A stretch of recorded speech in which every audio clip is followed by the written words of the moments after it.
Llevamos tiempo hablando sobre la necesaria y urgente restauración del retablo mayor de San Blas. Hasta que llegue ese momento y el que tiene que hacer algo lo haga, vamos a empezar a conocer historias y realidades de Villarrobledo.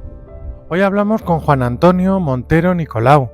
Es licenciado en Historia por la Universidad de Castilla-La Mancha y actualmente se encuentra residiendo y trabajando en Guam. La isla de Guam es una de las mayores islas del archipiélago de la isla de las Marianas. En el siglo XVI fue incorporado Magallanes a los territorios de la monarquía hispánica.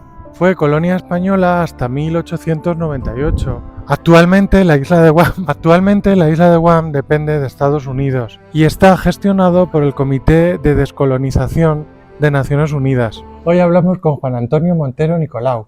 Buenas tardes, Juan Antonio. Hola, buenas tardes. Juan Antonio es historiador y actualmente se encuentra trabajando en la isla de Guam. Juan Antonio, en el capítulo 10, versículo 39 del Evangelio de San Mateo, encontramos una frase que nos dice el Señor: el que pierde su vida por mí, la encontrará. ¿Qué es lo que te ha llevado a Guam? ¿Qué me ha llevado a Guam? Pues en principio, una vez yo estudié en Ciudad Real, aquí en la Universidad de Castilla-La Mancha, y cuando acabé mis estudios me moví a Barcelona un poco sin trabajo, buscando como posibilidades, y dije, pues voy a intentar encontrar algo en una ciudad grande. Cosas de la vida, hubo un momento, por motivos así como personales, que acabé moviéndome a vivir en Guam, y allí encontré otro trabajo, ¿no? Encontré el trabajo en el que actualmente estoy trabajando, de arqueólogo, y esa experiencia me llevó a descubrir como una forma mía de vivir en el sitio, ¿no? También a nivel profesional, como que me revivió cosas de mi pasado que me llamó mucho la atención, y dije, wow, me ha gustado la experiencia, ¿no? Me ha gustado Guam, voy a probar a quedarme aquí y aprovechar esta oportunidad, ¿no?, que estoy teniendo en ese momento.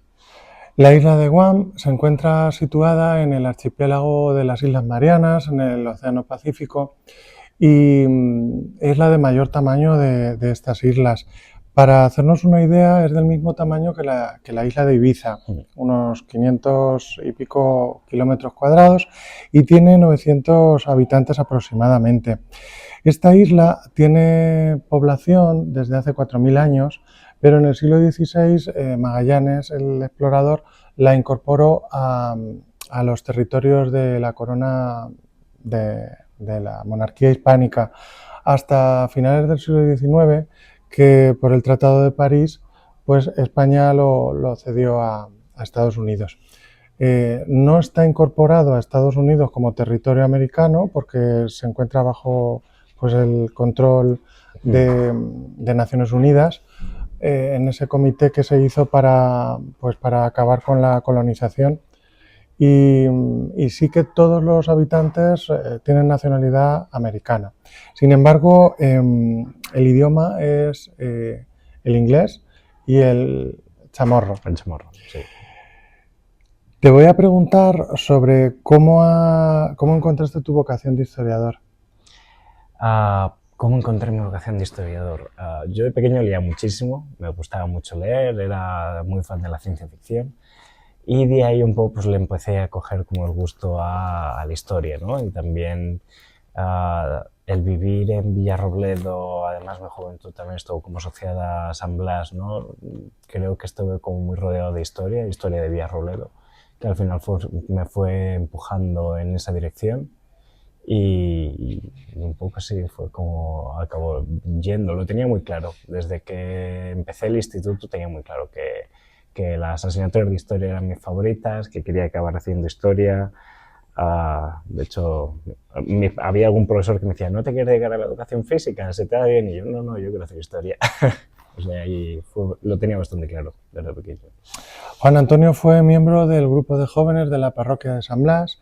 Vives a unos metros de esta parroquia y como miembro antiguo del grupo de jóvenes de la parroquia de San Blas y pues tu pasado como participante feligrés de esta parroquia, me ha llamado la atención que hubo un jesuita en el siglo XVII que se llamaba Diego Luis de Sanvítores, que bueno, se fue allí a Guam a evangelizar y me gustaría preguntarte cuál ha sido pues el impacto de estas misiones evangélicas en tierras pues, de las Islas Filipinas que llevaron los españoles en el siglo XVI y XVII. En la actualidad, allí, ¿qué tipo de religión es la que predomina?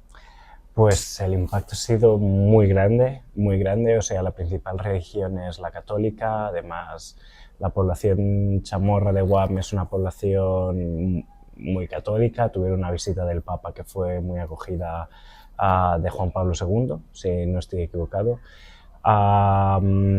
Y no solo influyó en introducir el catolicismo en Guam, sino también al nivel de castellanización, españolización de las islas, ¿no? A día de hoy, toda la población que es chamorra comparten apellidos españoles, es muy normal encontrarte cruces, es muy normal encontrarte guerreros, calvos, leones, los apellidos españoles son muy comunes.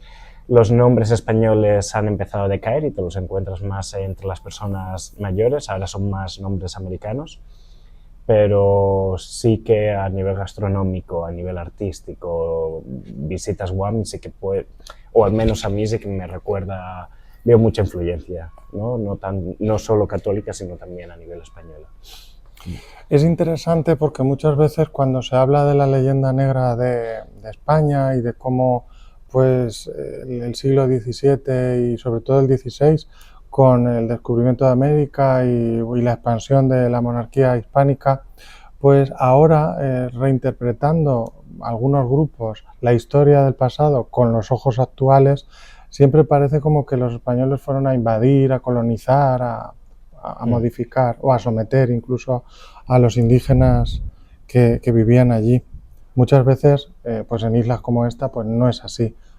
Se construyó y todavía quedan restos de un fuerte que está titulado Nuestra Señora de la Soledad. Quedan restos de 3 o 4, pero sí, el más famoso es el de Nuestra Señora de la Soledad. Y el nombre por el que bautizaron a la isla los españoles fue San Juan. No, el nombre que le dieron, de hecho, el primer nombre que le dieron es la Isla de los Ladrones, y fue porque, no recuerdo qué famoso conquistador, pero cuando fue el primer contacto con la isla de Guam hicieron un intercambio y hubo un problema de comunicación entre chamorros y españoles. Los españoles pidieron agua, pidieron comida, los chamorros proveyeron agua, comida, y a cambio se entendía como que los chamorros, por su concepción de los intercambios, tenían derecho a coger a algunos españoles. Y decidieron coger un barco, una de las pequeñas barcas que tenían en los barcos españoles. Esto no gustó a los españoles, los acusaron de robar y fueron a la isla y creo que mataron como a 3 chamorros como castigo, y empezaron a llamar la isla de los Ladrones. Y si miras mapas antiguos todavía aparece en francés, en inglés, en español, aparece mencionada como Isla de los Ladrones. Con el tiempo se les cambió el nombre por las Marianas, en honor a Mariana de Austria, y a Guam se la pasó a conocer como Guam y se abandonó el término de Isla de los Ladrones. Así que lo que comentabas, el tema de la leyenda negra, sí que es cierto, ¿no? Como que cuando revisamos la historia hay que tener unos ojos bondadosos, ¿no? A ver, revisarla, tampoco se tiene como que negar cosas que el Imperio Español de la época sí que realizó. En el caso de Guam, al ser un pequeño territorio y en aquel momento de poco valor económico, de poco valor estratégico, el Imperio Español no tuvo especial interés como en esas tierras, a excepción de la Iglesia, cuando dijo: hey, hay población aquí viviendo y las queremos promover el catolicismo entre la población.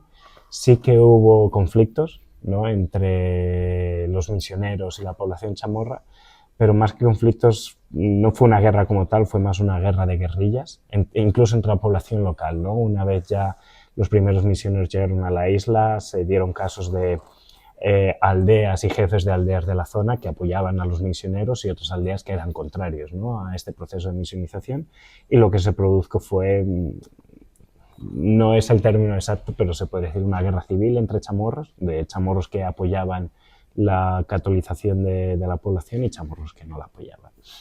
Pero bueno, es curioso, ¿no? Así. En el siglo XVI Fernando Magallanes llegó a Guam, pero 2000 años antes ya habían ahí habitantes. ¿De dónde procedían estos habitantes de la isla?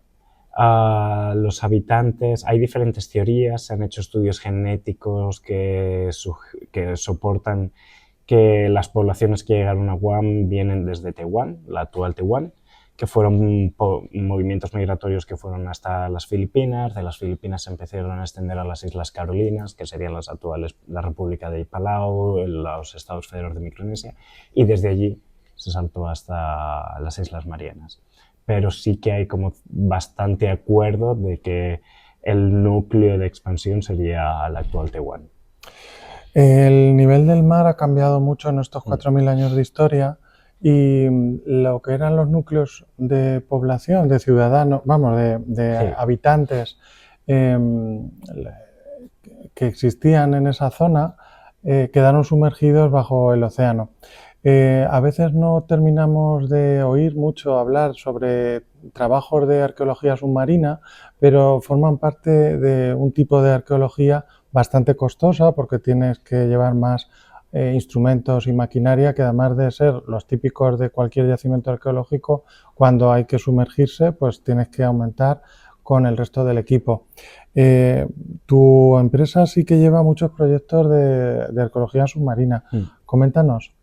Sí, en el caso de Guam el movimiento, de hecho, bueno, en el caso del Pacífico fue diferente. Lo que pasó fue el nivel del mar estaba muy elevado hace 3000 años y fue poco a poco decreciendo, ¿no? Entonces se ha dado que arqueológicamente se asume que, inicialmente se asumía que los yacimientos arqueológicos más antiguos estaban en la costa, ¿no? Y se asumía que los del interior eran más recientes, ¿no? Bueno, la gente llegaba a la isla, habitaba la costa y de ahí poco a poco se iban expandiendo hacia el interior.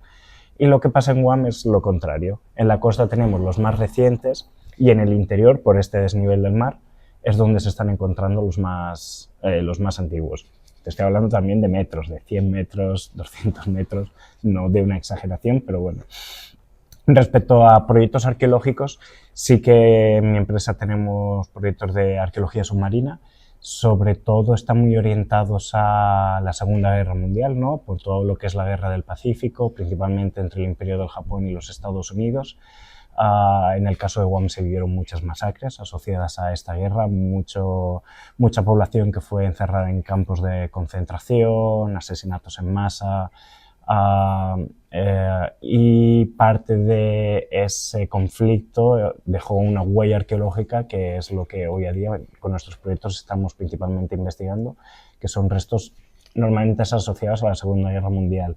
Aún así, las poblaciones, no solo la población chamorra, sino las poblaciones carolinas y del Pacífico, tienen una gran historia marítima, ¿no? Cuando los españoles llegaron allí, una de las pocas referencias que tenemos de su modo de vida, y es citando fuentes del momento del siglo XVI de cómo los veían, era que eran muy buenos navegantes, como que las menciones eran que literalmente volaban sobre el agua de la velocidad que podían hacer y de las técnicas de navegación que tenían. Una vez se empezó la colonización, los españoles dijeron nunca más, tenéis prohibido navegar, y una cosa curiosa es que ahora la población chamorra le tiene miedo al agua, ¿no? De ser expertos navegantes, ahora mucha población chamorra es como, no, el agua no nos meten en el agua. Y de estos procesos de migratorios entre las islas sí que se pueden dar casos de encontrar, por ejemplo, restos de pesca, ¿no? Estructuras que se hacían en los niveles intertidales para poder hacer elementos de pesca o incluso elementos de comercialización que se pueden encontrar. Hay, por ejemplo, una isla muy cercana a Guam que se llama Yap, que es famosa, se la conoce como la isla del dinero, porque su dinero son grandes rocas de piedra con un círculo en el medio y ese era el dinero dinero como lo interpretamos hoy, ¿no? Eran como elementos que se daban y eran de estatus social. Y lo curioso es que estas rocas se producían en otra isla totalmente separada que se llama Palau y sí que se han dado casos, por ejemplo, de encontrar parte de estas rocas hundidas en el agua. ¿no? O sea, dentro de este patrimonio arqueológico que actualmente se encuentra bajo el agua, es parte también de los proyectos de arqueología submarina que estamos realizando cada vez que se quiere ampliar un puerto o que hay algún proyecto que podría impactar estos restos submarinos, pues nos toca hacer el trabajo de protección.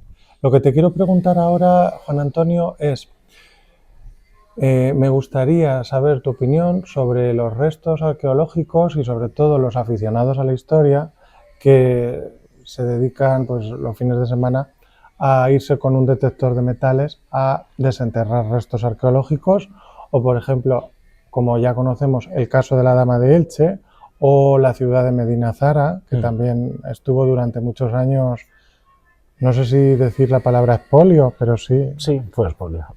Coméntanos. Sí, bueno, un poco las situaciones son parecidas, ¿no? Tanto en los Estados Unidos como aquí. En ambos países hay una historia arqueológica anterior a que se desarrollaran leyes y regulaciones estatales que protegían el patrimonio arqueológico. En el caso de España, el patrimonio arqueológico actualmente está protegido, ¿no? Y todo patrimonio arqueológico pertenece al pueblo español, por lo tanto no se puede hacer un uso privativo de él.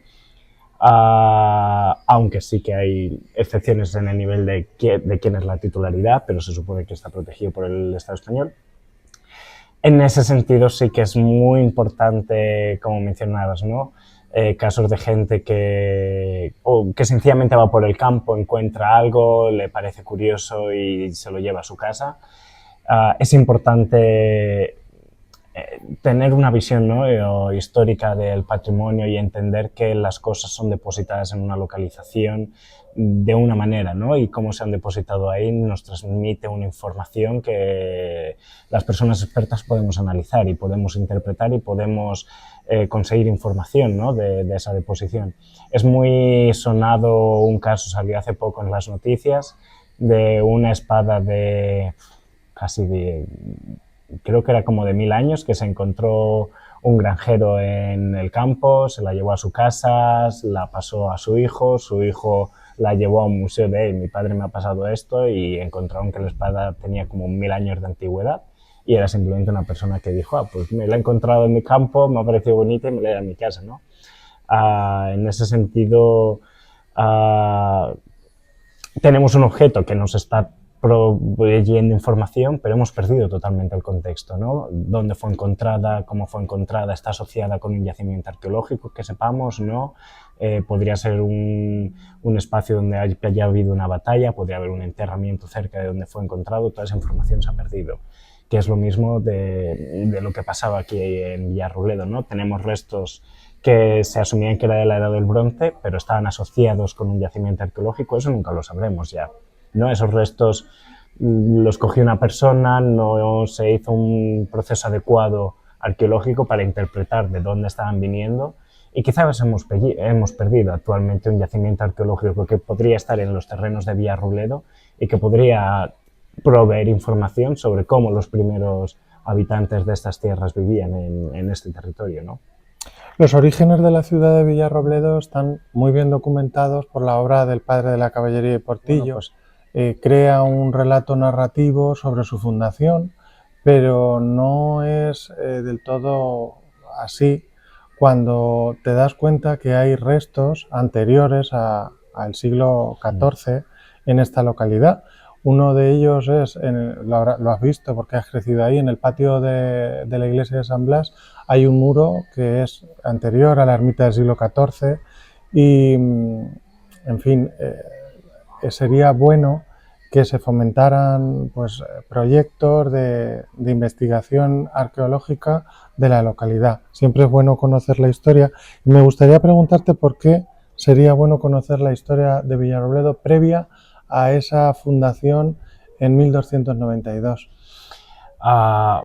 Bueno, como bien has dicho, sí que hay hipótesis que apuntan a que la ocupación de las tierras de Villarrobledo, que son anteriores, ¿no? Al 1292, ¿no? Que es cuando se dice que fue la fundación de Villarrobledo. por el Real Decreto, ¿no?, con Villarejo de San Nicolás, que se hizo la separación de las tierras y se envió a la gente a separarse una cantidad de kilómetros desde el famoso pozo, ¿no?, de la disputa con el actual Socuéllamos. Se tiene que entender que las gentes no se movieron y decidieron aleatoriamente. Bueno, lo que dice la tradición de Villarrobledo es como que buscaron un robledal, les gustó y se ahí asentaron, pero lo más lógico sería pensar, se moverían donde ya habían estructuras, ¿no?, donde ya había algo que les podría permitir reconstruir rápido. Siempre es interesante, ¿no?, entender como que las fechas que tenemos, como 1292, son fechas, por así decirlo, como institucionales, ¿no?, de momentos tácitos de la historia, pero al final ya existía una historia previa asociada, ¿no? Estamos en una tierra que era fronteriza, ¿no?, durante todo lo que es el medievo, entre los reinos cristianos y los reinos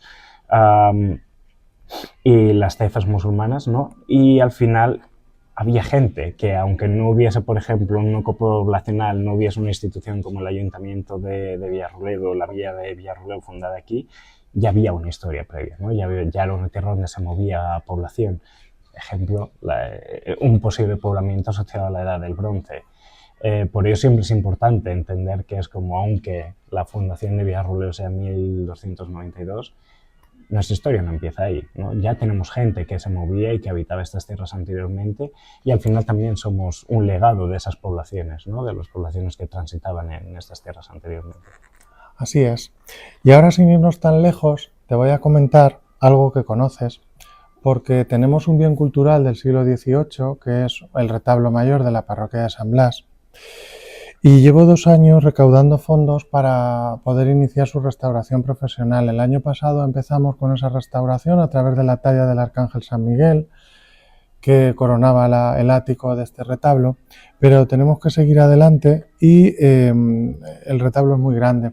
Me gustaría pedirte, por favor, que convencieras a la población de Villarrobledo y de fuera de Villarrobledo que nos ven por YouTube para que colaboren con esta restauración y por qué es bueno y necesario que se conserven los bienes culturales de este tipo. Lo primero que diría es como se tiene que entender que de la misma manera que las leyes españolas protegen el patrimonio español, es responsabilidad de las instituciones públicas, y en este caso por ser una institución religiosa de la Iglesia Católica, de proteger el patrimonio español, ¿no? Pero si no se está dando este proceso, y también se tiene que entender por motivos económicos, priorización del patrimonio, hay muchísimo patrimonio en España, pues al final las iniciativas ciudadanas son súper importantes ahí, ¿no? Y la sociedad de Villarrobledo, no solo Villarrobledo, la sociedad de cualquier lugar que esté interesada por la protección del patrimonio, pues es lícito y se debe motivar, que se motiven a defenderlo. Y ahí entra un poco la función que tú estás haciendo, ¿no?, que es muy importante decir, oye, hemos detectado una problemática, ¿no?, se tiene que restaurar este patrimonio, vamos a hacerlo. Yo por eso motivaría a toda la gente de, aunque sea unos pocos euros, ya se está haciendo un movimiento que es muy importante. ¿Y por qué es importante? Bueno, de la misma manera que somos el legado de la población que estuvo viviendo aquí antes de nosotros no seremos los últimos. Y dentro de 50, 100, 200 años, yo confío en que seguirá habiendo un Villarrobledo, habrá gente todavía viviendo aquí, y es nuestra función ahora mismo conservar nuestro patrimonio lo mejor posible para que lo puedan disfrutar las generaciones futuras. Y ahí es donde entra un poco la responsabilidad que nosotros tenemos para esas generaciones futuras que vivirán en Villarrobledo. Pues muchas gracias, Juan Antonio. Para terminar tu entrevista te voy a hacer una pregunta más de reflexión que de respuesta. Te encuentras actualmente viviendo y trabajando en la isla de Guam, que está muy cercana a la línea internacional de cambio de tiempo, entre el mañana y el ayer. Entonces, estás muy lejos de aquí, de tu pueblo natal. Como la mayoría de los jóvenes de Villarrobledo, crecer aquí implica saber que si quieres estudiar en la universidad tienes que salir fuera, y asimismo, aunque no estudies en la universidad, si quieres pues tener otro tipo de metas o aspiraciones, igualmente tienes que salir de Villarrobledo para pues encontrar trabajo o vivir la vida. Me gustaría que reflexionaras sobre lo que es la salida de jóvenes masiva de Villarrobledo y la desaparición de esa franja de edad entre los 25 y los 45 años que se ve muy mermada cada vez más en esta localidad. Sí, bueno, es una problemática que creo que le afecta no solo a Villarrobledo, que le afecta a esa España vaciada, ¿no? Y podemos incluir Villarrobledo dentro de la España vaciada, de ese proceso rural que se está vaciando. Al final, yo creo que la edad entre los 18 y los 30 años es una edad un poco en la que nos definimos, ¿no? Psicológicamente, es cuando empezamos a definir quiénes somos, qué esperamos de nuestras vidas, y parte de esa definición viene por experiencias, por impulsos, por cultura, por experiencias que se viven. Yo, por ejemplo, en mi caso, cuando me fui a Barcelona, parte de lo que buscaba era también como ese impulso, ¿no? De pensar en Villarrobledo, era como, no veo como que pasen cosas en el día a día culturales, juveniles, como que me mantengan este interés, ¿no? Por conocer, por crecer. Creo que sería interesante, ¿no? Pensar de coger a los jóvenes que tenemos hoy en día en Villarrobledo, que todavía hay, y darles capacidades, darles recursos para que puedan un poco pensar, hey, ¿qué te gustaría que pasase en Villarrobledo para que dijeses, ostras, me gusta Villarrobledo, quiero quedarme en Villarrobledo?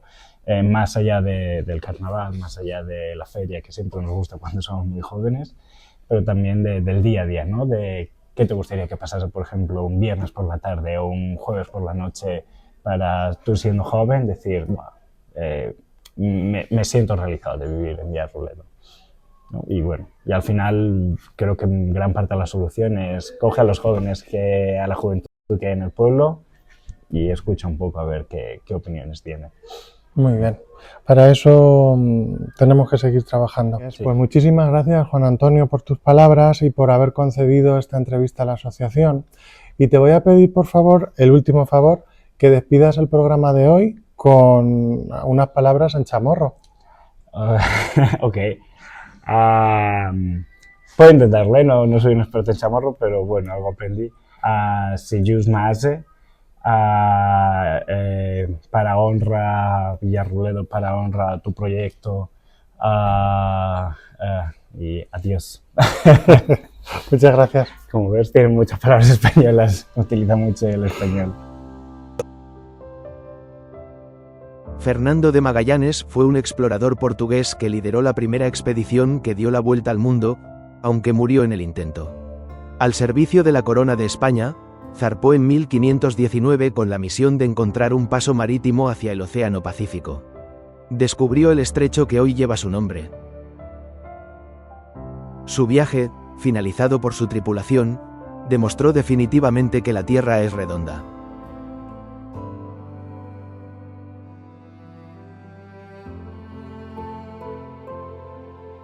Se le atribuye una frase que dice: la Iglesia dice que la Tierra es plana, pero yo sé que es redonda, porque vi su sombra en la luna. Y tengo más fe en una sombra que en la Iglesia.